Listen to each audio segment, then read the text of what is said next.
estos días reflexionando con todos ustedes acerca de estos nuevos desafíos que, desde el punto de vista del derecho y, en concreto, de los derechos de autor, se nos plantea en esta nueva revolución que estamos viviendo.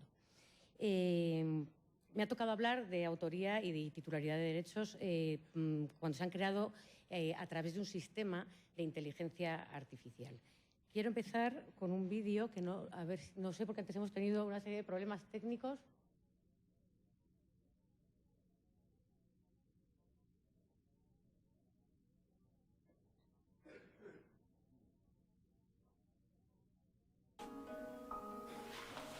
Het is een enorme eer om de Next Rembrandt aan u te onthullen. The Next Rembrandt.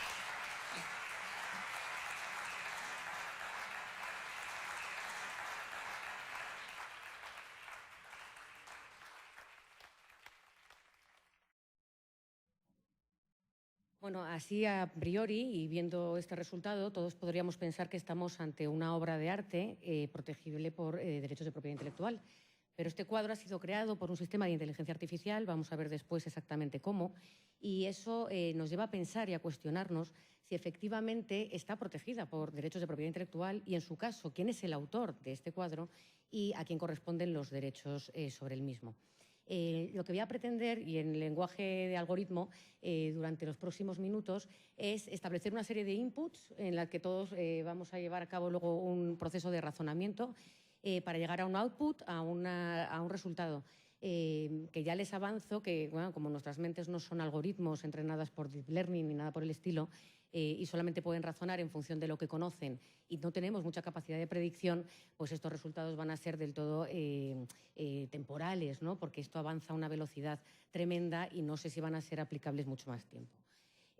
También quiero acotar mi charla a una sola cuestión, y es la de los derechos de propiedad intelectual. Y cuando hablo de derechos de propiedad intelectual estoy hablando de derechos de autor, no todos los derechos que nos han contado en la primera charla de la mañana, a los derechos de autor sobre las obras generadas por procesos en los que intervienen sistemas de inteligencia artificial. No voy a hablar ni de la propia tecnología aplicable en el sistema de inteligencia artificial, ya nos han hablado antes de la protección de software, Carolina, o también puede ser protegible por patentes, si reúne los requisitos de patentabilidad, o por incluso secretos empresariales, como hemos podido ver. Y tampoco voy a entrar a analizar los derechos de propiedad intelectual que recaen sobre esos inputs, sobre esos datos con los que se alimenta la máquina, que, como hemos visto también en la charla anterior, puede ser bastante conflictivo. Sí que es verdad que no hay que perder el norte y no hay que perder de vista que esos derechos, o sea, que esos contenidos, esos inputs con los que se alimenta la máquina o al sistema, pueden estar protegidos por derechos de propiedad intelectual de terceros y, por lo tanto, el uso de los mismos sin la correspondiente autorización puede suponer una infracción de sus derechos. Pues bien, en primer lugar, lo que tenemos que hacer... ¿Dónde tengo que...? Ah, ya estoy. Tengo que apuntar a cualquier sitio, ¿verdad? Hacia allá. Vale, gracias. Es hacer una fotografía, y perdonen porque a lo mejor repito algunas de las cuestiones que hemos estado hablando a lo largo de la mañana, pero para ir acotando un poco el lugar en el que nos encontramos, la tecnología que estamos analizando y, al final, cuáles son los derechos que recaen sobre eso. Como hemos dicho antes, estamos en la cuarta revolución industrial. Esto significa, bueno, que ha habido tres antes. Como ven, además, estas tres revoluciones anteriores han transcurrido prácticamente un siglo entre una y otra. Sin embargo, en esta última han pasado apenas 30 años para que ocurra. Esta cuarta revolución industrial viene propulsada por la capacidad enorme de procesamiento y almacenamiento de datos hasta ahora desconocida, que ha dado lugar al crecimiento de nuevas tecnologías. Lo que caracteriza a esta cuarta revolución industrial, desde luego, es su amplitud, afecta a todos los sectores, lo hemos visto esta mañana, no solamente como la anterior revolución, que afectaba únicamente a las tecnologías de información y de comunicación. En este caso vemos que llega a sectores tan variopintos como la agricultura, la medicina, el turismo, el transporte, la movilidad y, ¿por qué no?, también el arte y la cultura, como estamos viendo. Y, desde luego, tenemos que estudiar qué es lo que ocurre y qué incidencia va a tener en este aspecto. En segundo lugar, por supuesto, por su profundidad. No estamos ante cambios disruptivos, que es una cosa que se suele decir mucho en esto de las revoluciones industriales, sino que estamos ante cambios sistémicos. Hay auténticos y verdaderos cambios de concepto dentro de los sectores donde está ocurriendo y que se ven afectados por ello. Y además, efectivamente, la velocidad brutal a la que esto está ocurriendo. Por ejemplo, cuesta imaginar que el primer iPhone data del año 2007, que es antes de ayer, o que todas las empresas que ahora tiran de este carro, de la cuarta revolución industrial, Twitter, Airbnb, Uber, etcétera, tienen apenas 15 años de vida. Y, sin embargo, pues estamos bueno, ya absolutamente acostumbrados a oír hablar de ellas y a interactuar con ellas. Los tres pilares fundamentales, bueno, que hay muchos más, sobre los que se basa esta cuarta revolución industrial, podríamos decir que son el Big Data, que es el procesamiento de estas cantidades inmensas de datos hasta ahora desconocidas. Ya lo hemos dicho aquí, se dice constantemente, los datos son el petróleo del siglo XXI y, sin duda alguna, aquellas compañías que estén en posesión de mayor cantidad de datos y de mayor calidad, porque no es solamente una cuestión de cantidad, sino también de calidad, van a estar en disposición de entrenar mejor sus máquinas y sus sistemas de inteligencia artificial, de manera que van a tener una ventaja competitiva en el mercado. También encontramos todo el Internet de las cosas y, por último, la inteligencia artificial. ¿Y qué es la inteligencia artificial? Pues hay tantas definiciones de inteligencia artificial como personas que se dedican a la inteligencia artificial. Así que yo he decidido extraer aquí, ya hemos visto, yo creo que esta mañana 2 o 3, cada uno hemos decidido utilizar uno. Yo he traído esta, es verdad que esto, perdón, es que este momento cantante, me encanta. Esta de la Comisión Europea, que ha estudiado ya, vamos a verlo esta tarde, es decir, tenemos la oportunidad de ver la visión europea en estos avances de la inteligencia artificial. La Comisión, el Parlamento han elaborado muchísimos informes acerca de esta nueva técnica y esta de inteligencia artificial para Europa, que data de abril de 2018, apenas hace un año y medio, la define como, o dice que se aplica este término, a los sistemas que manifiestan un comportamiento inteligente, pues son capaces de analizar su entorno y pasar a la acción con cierto grado de autonomía, con el fin de alcanzar objetivos específicos. Me gusta esta definición porque nos da una serie de claves para entender cuándo estamos ante un sistema de inteligencia artificial. Es un sistema informático, eso para empezar, que tiene la capacidad de observar el entorno, tomar decisiones en función de lo que está observando en ese entorno y para la consecución de un objetivo específico, y que lo puede hacer además con mayor o menor grado de autonomía. Este sistema o este término inteligencia artificial, que se empieza a acuñar en el año 1956, hace muchísimo, se utilizaba para definir a sistemas que eran capaces de llevar a cabo instrucciones cuando habían sido previamente programados. Pero, según nos han explicado en la charla anterior perfectamente bien, y por eso no me voy a meter a analizarlo mucho más, ahora estamos ante sistemas que son capaces de tomar decisiones sin haber sido previamente programados para ello, porque resulta que son capaces de aprender. Y son capaces de aprender porque efectivamente, están sometidas a técnicas de machine learning, que son inteligencia, sistemas de aprendizaje automático, a través de los cuales se alimenta a la máquina con una serie de datos, o al sistema con una serie de datos, llamados datos de entrenamiento, para establecer una serie de patrones que son capaces de, que hacen que el sistema sea capaz de tomar decisiones o predicciones con gran certeza y bastante precisión. Estos sistemas de entrenamiento pueden ser supervisados o no supervisados, y a todo este sistema lo que hace es que se le aplica un algoritmo que no deja de ser el patrón que establece el paso a paso que ha de seguirse en el procedimiento para llegar a la resolución del conflicto. Es decir, este algoritmo se trata de un conjunto de reglas finitas, lógicas y determinadas que van a marcar el camino para la ejecución de una determinada tarea. Cuando digo que puede ser supervisado o no supervisado es porque, por ejemplo, en ese entrenamiento lo que se pueden es introducir datos que estén determinadamente etiquetados de una determinada manera, de manera que la máquina al final sea capaz de discernir cuando estamos ante esa categoría de datos y la pueda identificar de entre todos los demás datos a los que tenga acceso el sistema. Por ejemplo, cuando se alimenta la máquina con datos etiquetados mariposa, porque son mariposas, lo que hemos visto antes, mariposa, mariposa, mariposa. Finalmente la máquina será capaz de identificar una mariposa cuando pueda acceder a esa información. Pero también podría ser no supervisado, que es cuando se entrena a la máquina con datos sin etiquetar, pero la máquina y el sistema por sí solo es capaz de establecer patrones y coincidencias comunes, de manera que puede establecer esa categoría de datos y discernirla de todos los demás, que es lo que ocurre en todos nuestros sistemas de telefonía móvil, que nos hacen y elaboran álbumes de nuestros hijos o de nuestro cuñado, porque lo identifica, a pesar de que nosotros no hemos identificado o hemos etiquetado quiénes son esas personas dentro de nuestro teléfono. Bueno, y luego por supuesto están los sistemas de deep learning, que vienen a complicar un poco más el asunto, que al final efectivamente trata de simular una red neuronal, y lo que hace es que se interconectan algoritmos entre sí, de manera que al final las máquinas son capaces de enseñar a máquinas. Desde el punto de vista del desarrollo de la tecnología y del grado de madurez de la misma, encontramos, ya hemos hablado antes, de inteligencia artificial débil, de inteligencia artificial evolucionada y de superinteligencia.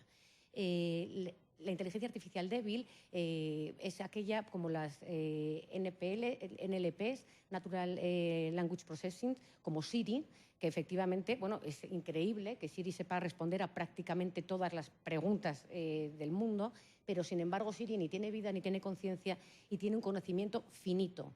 Es verdad que es un sistema muy sofisticado de inteligencia artificial, pero al final no deja de estar dentro de esta categoría de inteligencia artificial débil. Lo mismo que AlphaGo o Deep Blue, estas máquinas que han sido capaces de ganar a campeones del mundo de ajedrez, o de Go, que es un juego todavía muchísimo más complicado que el ajedrez, o una máquina o un sistema de inteligencia artificial que se llama Watson, de IBM, que está utilizando Pfizer para estudiar la aplicación de fármacos en determinadas enfermedades oncológicas. Es increíble el avance que hay, pero no dejamos de estar en este estadio de inteligencia artificial débil. La inteligencia artificial evolucionada es aquella que pretende simular y replicar exactamente la mente humana, y la superinteligencia es aquella que pretende, o que algunos visionarios creen que va a superar a la mente humana. Pues es verdad que estamos en el primer estadio, por eso es muy difícil de prever lo que va a ocurrir, ¿no? Y es que es verdad que hay muchos estudiosos del tema, en Oxford, Yale y en todos los sitios del mundo, que ya prevén que en los próximos 40 años va a haber sistemas de inteligencia artificial que van a superar con creces la realización y el desarrollo de determinadas tareas, y lo van a hacer mejor que las personas. Algunos ya dicen que se van a conducir camiones a través de robots. O sea, son los robots verdaderamente los que van a conducir estos camiones en el año 2027, o que van a ser capaces incluso de escribir un bestseller en el año 2050, con toda la preocupación que existe, por supuesto, en cuanto a destrucción de empleo y demás, que desde mi punto de vista, y ya hago un poco de spoiler de las conclusiones de mi charla, y además enlazo también con la anterior, que hablaba de competitividad, si era competidora o aliada la inteligencia artificial de los creadores, y yo creo que desde el punto de vista de los creadores no hay mucho de lo que preocuparse, porque desde mi punto de vista es bastante difícil de suplir esa creatividad humana a través de las máquinas. Eso por el momento, en este estadio en el que nos encontramos. Además, el sistema de inteligencia artificial evolucionado lo que pretende es replicar la mente humana. Ni siquiera nosotros sabemos cómo funciona la mente humana. Estamos hartos de ver a neurólogos que intentan entender cómo funciona, con lo cual, ¿cómo vamos a replicar algo que no sabemos cómo funciona? Y además, nosotros somos multitarea, el ser humano es multitarea, somos capaces de llevar a cabo múltiples tareas y alimentarnos de las habilidades que vamos desarrollando al realizar una tarea u otra para mejorar. En cambio, las máquinas efectivamente sabrán hacer una cosa muy bien, pero solo sabrán hacer una cosa muy bien. Me suena, la semana pasada creo que estaba yo en Madrid en un congreso sobre blockchain, y me encantó porque uno de los ponentes hablaba del efecto Blade Runner. Y es que es verdad, Blade Runner estaba ambientada en la ciudad de Los Ángeles en noviembre de 2019. O sea, esto tendría que ser Los Ángeles ahora. Y estamos muy lejos de estar en estas ciudades futuristas con coches voladores. Las predicciones, cualquier predicción que podamos hacer ahora, corre el riesgo de sufrir este efecto Blade Runner cuando veamos que al final no ha llegado. Con lo cual yo soy de la opinión, probablemente un poco conservadora, si aquí hay mucho tecnólogo que quiere avanzar más rápido, respecto desde el punto de vista jurídico los efectos que va a tener la inteligencia artificial. Pero sin ninguna duda es cierto que la inteligencia artificial puede ser creadora de obras. o más que creadora de obras, puede intervenir en el proceso de creación de obras. Volvemos a lo que era un algoritmo o a cómo está montada el sistema de la inteligencia artificial. Efectivamente, al final consiste en introducir un montón de inputs, información, procesarlo a través de una determinada tecnología para obtener así un output. Muy bien, pues esta tecnología, en realidad, cuando un autor concibe una obra y tiene las ideas sobre esa obra y llega al resultado de la obra protegida por propiedad intelectual, en ocasiones ha utilizado ya tecnologías. Pensemos en un procesador de texto de Word para un escritor que escribe una novela, en una cámara fotográfica, en AutoCAD para levantar unos planos un arquitecto o en Photoshop para replicar las fotografías. La presencia de la tecnología en el proceso creador ha estado presente siempre en los últimos años.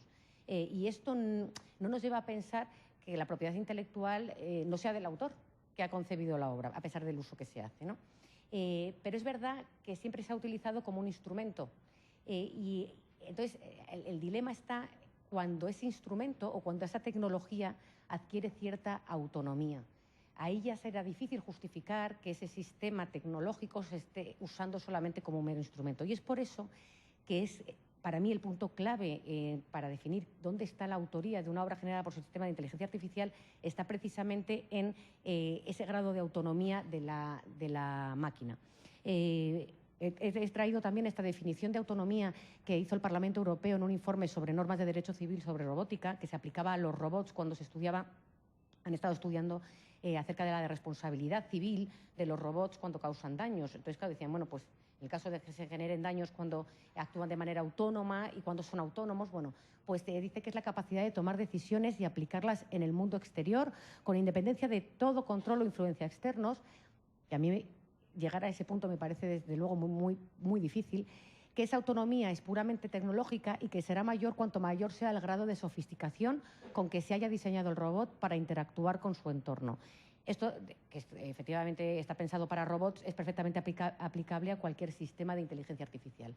Ya hemos visto que habrá más autonomía cuanto más sofisticación haya. Déjenme ahora y poner una serie de ejemplos voy a hacerlo de obras pictóricas creadas con sistemas de inteligencia artificial. Por supuesto, esto es aplicable a cualquier otro área o a cualquier otra actividad creadora. Ya lo hemos visto, como por ejemplo la literatura. Ha habido textos generados con sistemas de inteligencia artificial que han llegado a ser finalistas de premios literarios o se hacen y se componen canciones con sistemas de inteligencia artificial. Hace poco tuve la oportunidad de oír una creada a través de canciones de los Beatles que a mí me ha parecido horrorosa, pero también es verdad que mi oído musical deja mucho que desear. Por eso creo que todavía estamos un poco lejos. Pero bueno, vamos a ver de todas maneras unos cuantos ejemplos. He traído todos ejemplos pictóricos porque es obvio que es mucho más fácil de ver. Cada uno de ellos con diferentes grados de autonomía de la máquina a la hora de crear. Les presento a Aaron. Aaron, en realidad es un retrato hecho por Aaron. Aaron es un sistema de inteligencia artificial programado por Aaron Cohen, que es el protagonista de este retrato, y es el que le ha programado. Este sistema de inteligencia artificial es capaz de pintar de manera autónoma. No copia absolutamente nada de lo que hay, sino que el sistema decide pintar un cuadro, pero siempre dentro del mismo estilo pictórico, que es con el que le ha programado su dueño, su programador. Suele pintar paisajes o retratos siempre con estos colores o con estas composiciones y no es capaz de cambiar de estilo pictórico, salvo si le cambian la programación. Tenemos a eDavid, que es un sistema desarrollado por la Universidad de Constanza. En este caso, el sistema sí copia una imagen que ya tiene, pero decide él solo cómo copiarlo. Entonces, él es capaz de decidir cómo mezclar los colores. Creo que es capaz de mezclar hasta 24 o 25 colores, en qué proporción y cómo debe después plasmarlo en ese lienzo. Es capaz incluso de firmarlos. Hay vídeos en YouTube que son alucinantes. Hay uno muy bonito, les recomiendo que lo vean, donde aparece todo el proceso de creación de eDavid y salvo por el movimiento súper preciso del robot, que no es claro como un movimiento natural, la manera de elegir los colores en cada botecito y de cómo pinta y establece las pinceladas es lo más parecido a la creación de una obra por un hombre. The Painting Full. Este es otro sistema de inteligencia artificial que crea cuadros, en este caso retratos.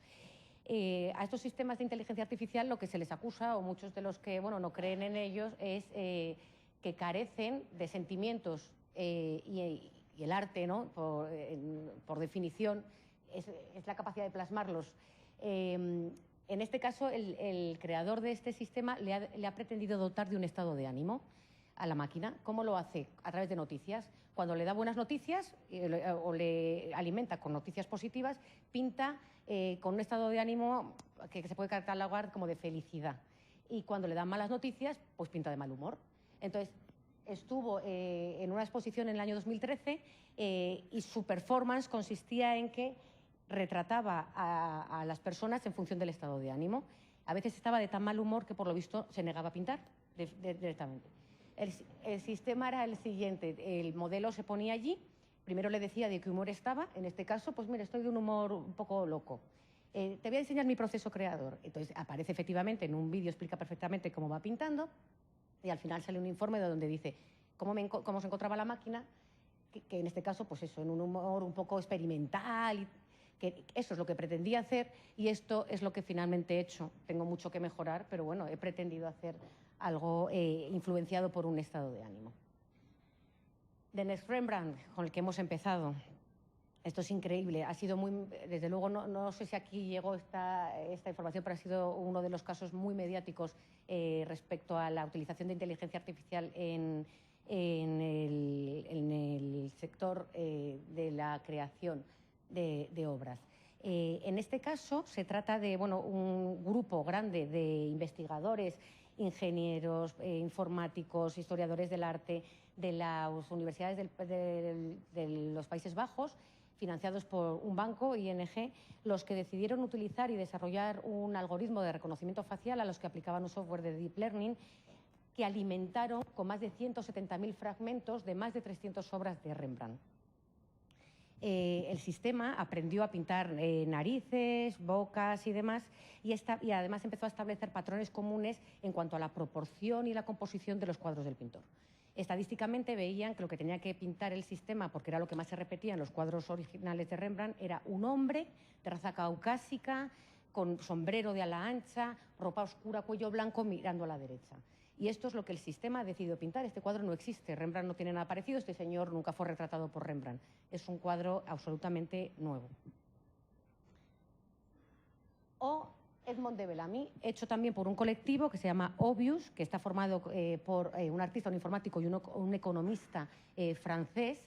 Esto lo que hacen es que aplicando un algoritmo GAN, Generative Adversarial Network, lo que hacen es, el generador de código lo que hace, el sistema, ha estado alimentado por más de 15.000 retratos del siglo XIV al siglo XX, todos ellos, ojo con esta nota, en el dominio público para no tener ningún problema respecto a la posible infracción de derechos de propiedad intelectual cuando se le alimenta. Y entonces el generador de código decide pintar este retrato. Este sistema lo que tiene luego es un discriminador a que se le somete el cuadro para ver si es capaz de averiguar si ha sido pintado por un humano o por una máquina. Cuando el sistema no es capaz de discriminar esto, entonces el sistema lo da por bueno. Este cuadro, ¿qué es lo que tiene de especial? Pues que ha sido subastado en Christie's. Christie's decidió que tenía que probar a ver cómo estaba valorándose este tipo de arte en el mercado y no tenían ninguna expectativa. En realidad, pensaban que probablemente el precio de adquisición sería alrededor de unos $10.000. ¿Y cuál fue la sorpresa cuando empezaron a pujar por él, llegando a un precio de $432.500 americanos? Por lo tanto, es evidente que existe un cierto interés en las obras creadas incluso por máquinas. ¿Qué es lo que tenemos que ver con el resultado de todas estas obras? Pues efectivamente, si a pesar de haber sido creadas con este proceso de creación, siguen siendo obras desde el punto de vista del derecho de propiedad intelectual y, en su caso, quién es el autor de estas obras. Para eso, como hemos dicho antes, será imprescindible definir cuál es la intervención del ser humano en ese proceso de creación o también cuál es el grado de intervención de la máquina en ese proceso de creación. Les traigo aquí este cuadro que explica muy bien en todas las fases de creación a través de algoritmos cuál puede ser la intervención del humano. Desde el momento de la selección de datos que hemos dicho antes de inputs, por la parte izquierda de la tabla, puede ser que el humano efectivamente introduzca datos, seleccione los datos que tienen que ser introducidos y además los etiquete. O puede ser, como hemos visto antes, en el aprendizaje no supervisado, que simplemente los seleccione pero que no los etiquete. O puede ser, de todas maneras, que no existe ningún tipo de intervención humana y sea la propia máquina que utilice datos los que capta, sin necesidad de que nadie los seleccione y que nadie los etiquete. En un segundo momento, en el que la obra en sí está siendo creada a través de ese algoritmo o de aplicación de ese algoritmo, la persona humana puede intervenir o bien dando instrucciones al sistema de inteligencia artificial para modificar esa obra de manera que se obtenga un resultado más o menos aparente, o directamente modificando la obra creada por el sistema de inteligencia artificial de manera que ya obtienen la versión final de la obra. O podría ser, como hemos visto antes, que no exista ningún tipo de intervención humana y que directamente la máquina sea capaz de hacerlo solo.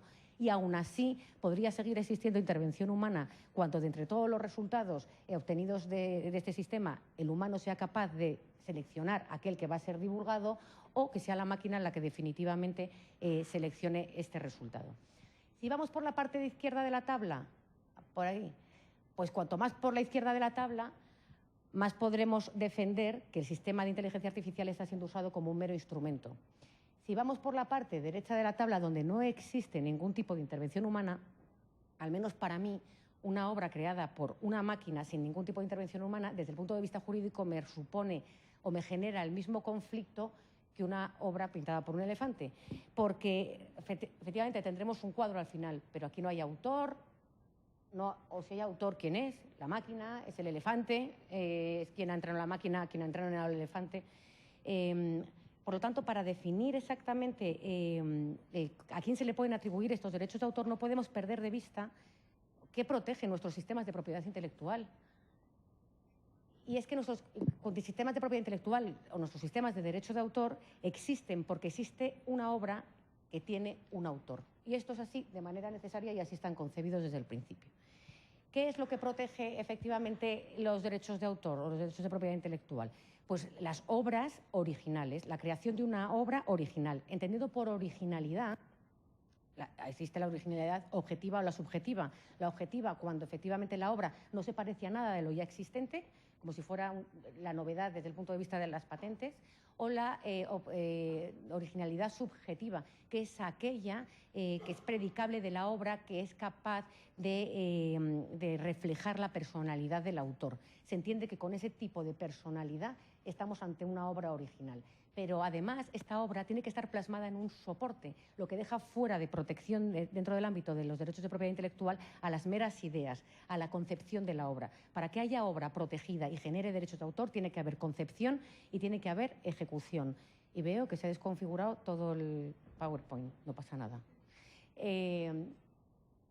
Estos conceptos son básicos para la protección de la obra, concepción y ejecución. Hay veces que el que concibe y ejecuta es exactamente el mismo y hay veces que se ha ejecutado a través de terceros. Imaginemos cuando un poeta recitaba versos y había otro que los copiaba. A veces es necesario incluso que esa ejecución sea llevada a cabo por terceros, por ejemplo, en el caso de la persona que escribe un guión de un largometraje necesita que haya unos actores que ejecuten al final su guión. En ese caso estarán naciendo los derechos conexos que van más allá de los derechos de autor. Pero siempre existe y es la necesidad de una concepción y una ejecución. Cuando nace esa obra, porque ya tenemos esa obra con esas características, nacen unos derechos de autor, unos derechos de propiedad intelectual. ¿Y quién es el titular de esos derechos de manera originaria? Pues se le conceden al autor y de manera originaria, lo que hemos visto antes. ¿Y quién es el autor? Pues mira, tenemos la suerte de que nuestra legislación, que hemos visto antes, y en la española en concreto, se considera autor a la persona natural que crea alguna obra literaria, artística o científica. Aquí no tenemos discusión. Bajo la legislación española, el artículo 5 pone expresamente la palabra natural, con lo cual ya nos deja poco lugar a dudas.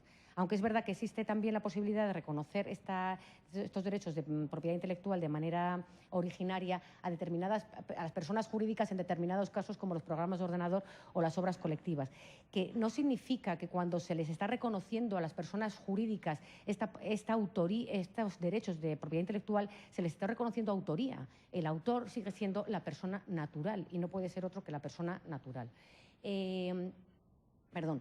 Pero tampoco podemos perder de vista cuál es el espíritu de la existencia de una propiedad intelectual. ¿Qué es lo que se pretende con el reconocimiento de este tipo de derechos? Lo que se pretende es reconocer al autor su capacidad de creación y su esfuerzo de creación. Y que al final esa obra, después de ese esfuerzo, va a formar parte y va a engrandecer la cultura y de alguna manera la sociedad.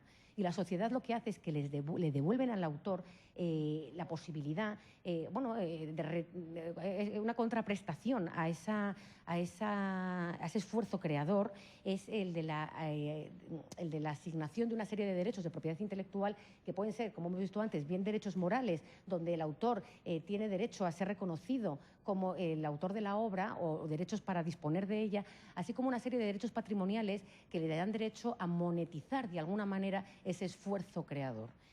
¿Qué pasa? Que este argumento es utilizado por mucha gente para decir, bueno, pues entonces no pueden tener derechos de propiedad intelectual las obras creadas por sistemas de inteligencia artificial, porque no hay que retribuir el esfuerzo creador de la máquina. La máquina no hace esfuerzo para crear. Con lo cual no tendría sentido, estaría vulnerando el espíritu último del sistema, ¿no? Pero es verdad que deberíamos cuestionarnos, vale, pero quizás sí que es necesario incentivar a quien invierte en los sistemas de inteligencia artificial que son capaces de crear obras. Por lo tanto, a lo mejor habría que estar pensando en la creación de un derecho sui generis o algún tipo de derecho que de alguna manera compensara ese esfuerzo creador, ¿no? Pues bien, en este escenario solamente nos quedan 3 posibilidades para ver de quién es la autoría de las obras que hemos estado viendo antes. Pues que el autor sea una persona, que el autor sea la máquina o que no haya autor directamente. El caso de considerar que el autor es una persona, pues efectivamente ya hay sistemas como el de Reino Unido, Irlanda, Hong Kong o Nueva Zelanda que reconocen en sus legislaciones el resultado de las obras creadas por ordenador. En concreto, en la de Reino Unido se dice que se atribuye la autoría de una obra creada por un ordenador a aquel que realice los arreglos, disposiciones o acciones necesarias para que la creación se lleve a cabo. Vale, pues aquí tenemos un problema, porque ¿qué persona es esa? Que tampoco aclara mucho el asunto. Es verdad que por lo menos regulan la posibilidad de que haya obras creadas por ordenador, que en otras legislaciones directamente se quedan con la protección del programa de ordenador, pero no van más allá sobre el resultado, ¿no?, cuando se aplica el programa de ordenador. Entonces, podemos encontrarnos que efectivamente el titular o esta persona que lleva a cabo los arreglos, disposiciones o acciones necesarias sea el usuario, el programador o el usuario y el programador, como hemos visto antes. El caso del usuario sería aquel en el que el sistema de inteligencia artificial está utilizado como un mero instrumento, como hemos visto antes, donde efectivamente es el ejemplo de Edmond de Bellamy, por ejemplo. Edmond de Bellamy utiliza un algoritmo que no es del colectivo Obvious, lo aplica y lo utiliza como un instrumento para llegar a su obra final, que es subastada en Christie's. Y hasta ahí ningún problema. Pero ¿qué ocurre si el titular propietario de ese algoritmo reclama autoría sobre esa obra? Porque se ha utilizado su algoritmo. Tendría derecho a percibir parte de esa cantidad que fue obtenida por el precio de adjudicación de la subasta. Vale, pues entonces es que efectivamente los sistemas de inteligencia artificial son capaces o van a interactuar de alguna manera con los autores en la creación de la obra. En ese caso, podríamos establecer también que sea el programador entonces el autor de los derechos de propiedad intelectual sobre la obra. Ese sería el ejemplo de Aaron, el que hemos puesto al principio. Su autor le programó a Aaron para pintar ese cuadro. Es claro que el autor de los cuadros que dan como resultado de la aplicación de la técnica de Aaron son de su autor, porque lo ha programado para llevar a cabo esos cuadros.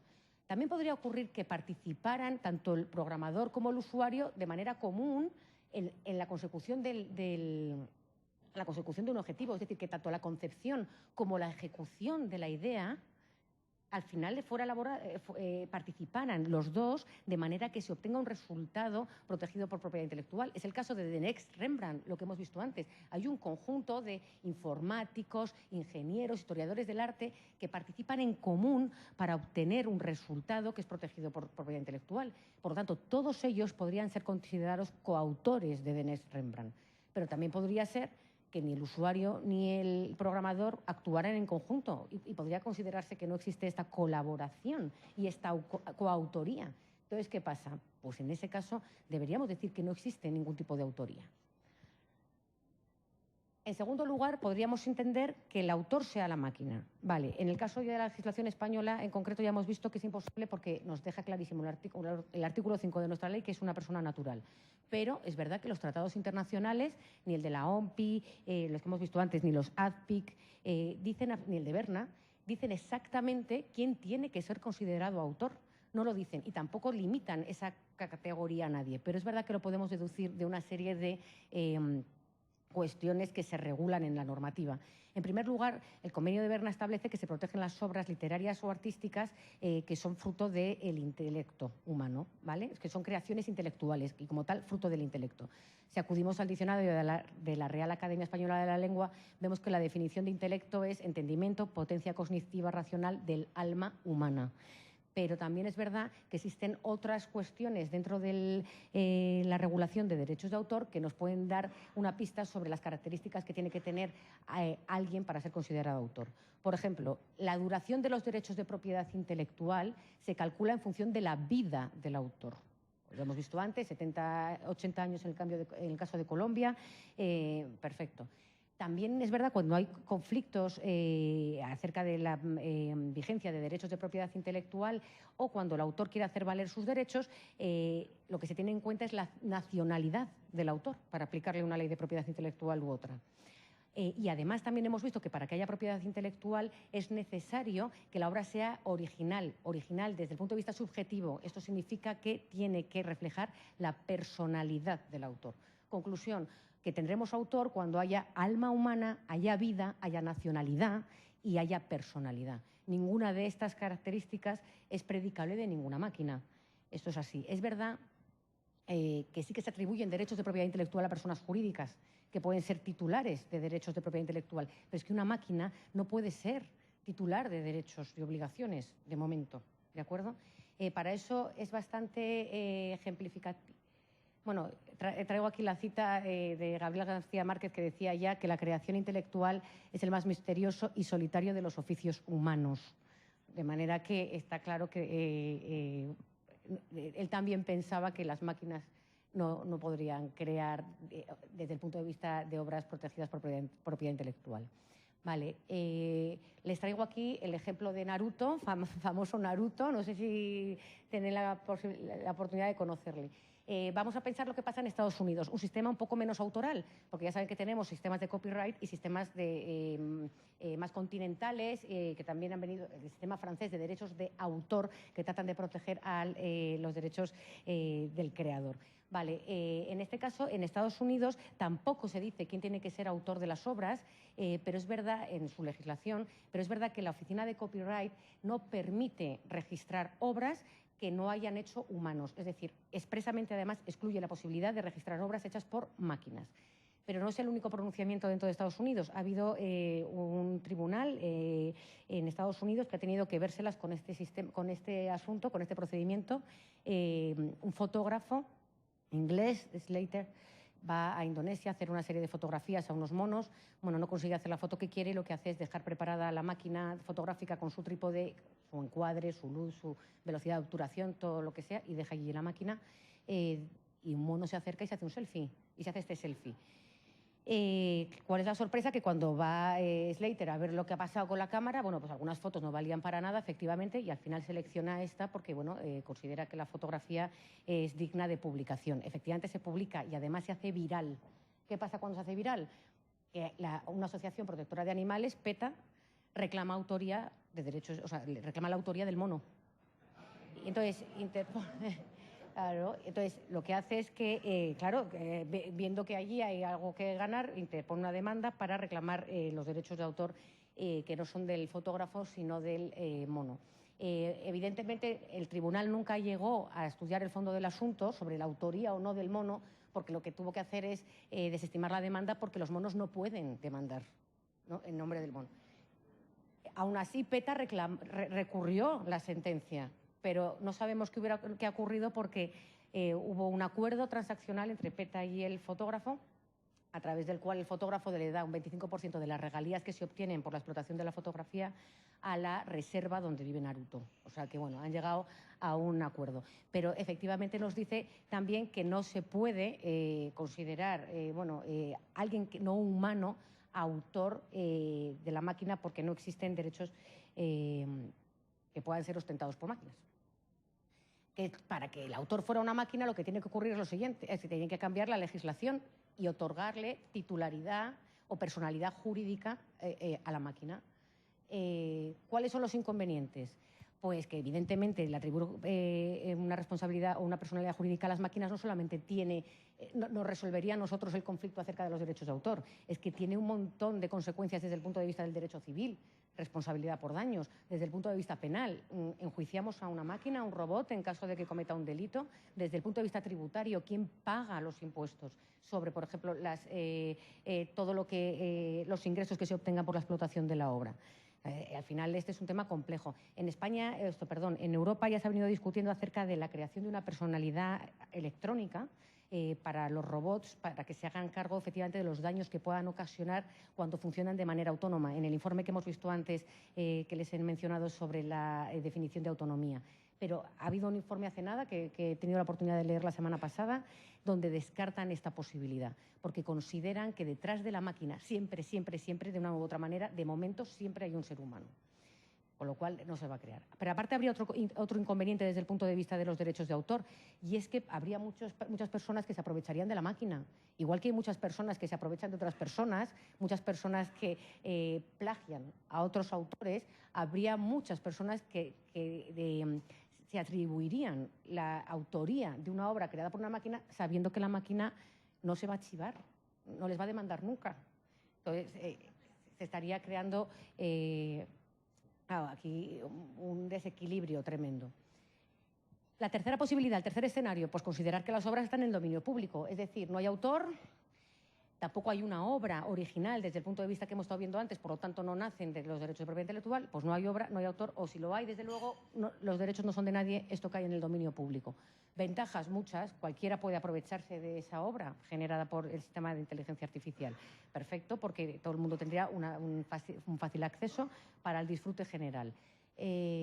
¿Cuál es el inconveniente? Pues que esto también juega en contra de los autores personas físicas, porque si podemos acceder de manera libre a las obras creadas por inteligencia artificial, pero sin embargo tenemos que acceder pagando a las obras creadas por un autor, porque de alguna manera tiene que verse retribuido cuando otorga esas licencias, todo el mundo va a decidir ir a las licencias gratuitas, al uso gratuito, ¿no? O más fácil. Y claro, la otra opción que tiene el autor es bajar los precios de sus licencias o bajar la contraprestación que tiene que recibir para que otro explote eso. Madre mía, perdón.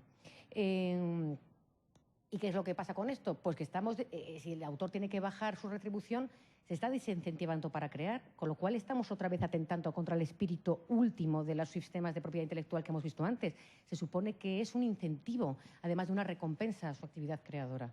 Por lo tanto, el perjuicio tampoco nos compensa.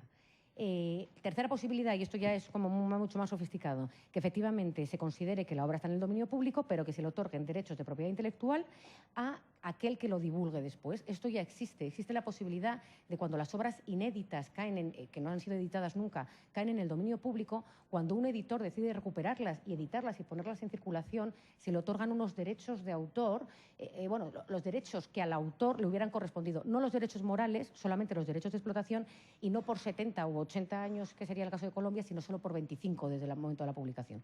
Pero podría ser una manera. ¿Cuál es el inconveniente? Que estamos añadiendo un nuevo requisito para que la obra exista, que es que sea divulgada, cuando hasta ahora el sistema de propiedad intelectual considera que existen derechos de propiedad intelectual desde el mero momento de la creación y no hay ningún requisito más, ni el registro, ni la divulgación, absolutamente ninguno más. Vale, pues siendo esto así, mis conclusiones, lo que hemos dicho antes, son muy provisionales, pero son lo que son. Es imposible predecir lo que está por ocurrir y en eso estamos de acuerdo todos los que hemos hablado antes, y que con lo que hay, el sistema que tenemos actualmente funciona, porque siempre, de una manera u otra, dentro de ese sistema de inteligencia artificial va a haber intervención humana en el proceso de creación. Habrá que ver, efectivamente, habrá que atribuir o discernir quién es el que aporta la creación o el que aporta la llave para que la máquina sea capaz de crear, pero no deja de ser un conflicto que ya existe en el mundo analógico también. Es decir, constantemente se está discutiendo quién es el autor de una obra cuando el que concibe la obra o el que la ejecuta son dos personas diferentes, ¿no? Pero es verdad que para desarrollos futuros, si esto efectivamente se sofistica mucho más y acaba viendo creación autónoma puramente, pues habría que ser flexibles con la legislación y se podría, o bien, se me ocurre, ¿no?, lo que hemos visto antes, o incorporar la divulgación como un requisito fundamental o otorgar esta personalidad jurídica electrónica, que como hemos visto de momento está absolutamente descartada, o crear un derecho sui generis o un derecho conexo que de alguna manera retribuya a aquella persona que ha hecho el esfuerzo y haya invertido el dinero en que la máquina cree.